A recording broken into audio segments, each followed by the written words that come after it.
Hello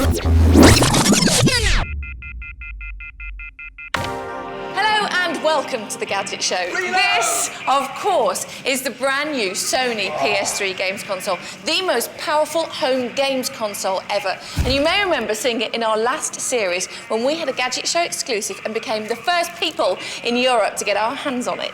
Reload!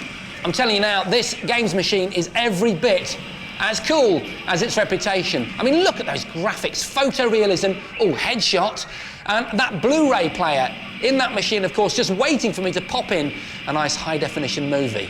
And finally, after years of speculation and months of delays, they went on sale last Friday. I'm here on Oxford Street. The time is 8:20. It's Thursday, the 22nd of March, and I'm here for the launch of Sony's PlayStation 3, which kicks off in about 3 hours, 40 minutes. Maybe that 3 hours, 39. This Virgin megastore on Oxford Street is the venue for the long-awaited launch, and eager punters have been here since yesterday.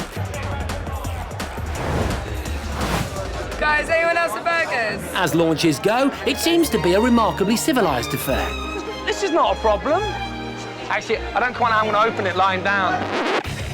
At the US launch, there were riots at one store when punters realised there weren't enough PS3s to go round. Sure, these guys look a placid bunch, but you wouldn't like them when they're angry. And not having enough consoles to go round is sure to make a gamer angry.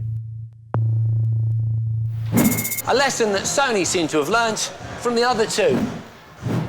When the Nintendo Wii was first launched on Amazon, it sold out in just 7 minutes. And that might have something to do with the fact that there were only 100,000 units available on launch day. But even that is impressive compared to the amount of Xbox 360s you could buy, just 50,000 on day one. Critics will say that the availability of the PS3 is down to a lack of interest, where the fans will have you believe it's because Sony have got their act together. Sony have brought 220,000 PlayStations to the UK. And that means that despite being available for pre-order for a month, shops were still taking orders right up to the wire. People were even turning up to the launch on spec. So that begs the question, why would anyone spend a day and a half waiting to buy something that they're going to be able to buy anyway? The best way to find out was to ask them. I don't really know. I just wanted to get my hands on one. Yeah. I just heard all the hype, and that's pretty much it. I hear you're number 2. I have an essay due tomorrow, and I'm finishing that off.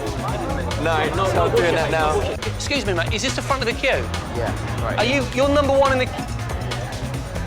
This is the real hardcore. So how long have you been waiting in this line? 41 hours. 41 hours? Yeah. OK, they seem like crazy fools, especially the one who's been waiting since yesterday morning. But they seem to be enjoying themselves. Some big honcho from Sony just told them all that every single person in the queue, everyone that's taken the time to stand here, is not just going to get the PS3 that they're paying 425 quid for, he's going to chuck in a £2,000 Sony Bravia, 46-inch. After a bit of obligatory posing, they headed nearer the tills. It was then that I had a bit of a realisation. What am I doing? I'm a gamer, these are my people, I need to be in there. Sorry, excuse me. In a bid to be part of something, I tried to convince someone to sell me their place. Good, how much to buy your place in the queue? How much to buy my place in the queue? Yeah. £1 million, maybe. Are you serious? $1 million? I've got 100 cash, is that not enough? You'd do it for £1,000? You wouldn't do it for £1,000. If I go and get £1,000 cash out of the cash point, right now, are you going to exchange your place? Move along, mate. 4,000 quid, look, I've got it. It's just that the cash point won't let me have that much. This is incredible. Try as I might, I couldn't find anyone willing to give up their claim on the PS3. All that was left for me to do was wait and watch as the countdown began. 10, 9, 8, 7, 6, 5, 4, 3, 2, 1. The clock finally struck midnight, and they were away.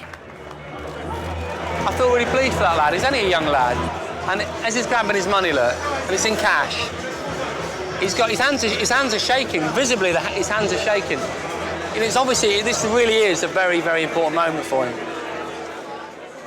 Here it comes.